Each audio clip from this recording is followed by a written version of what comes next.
Yürü bir tane RPG sokacağım. Arkadan yiyoruz. Ya Ben kuşuna atladım. Bana koyuyorum.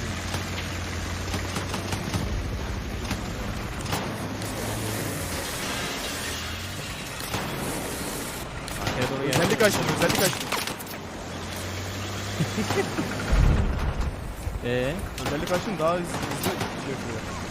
Hayır sen ne söyledin?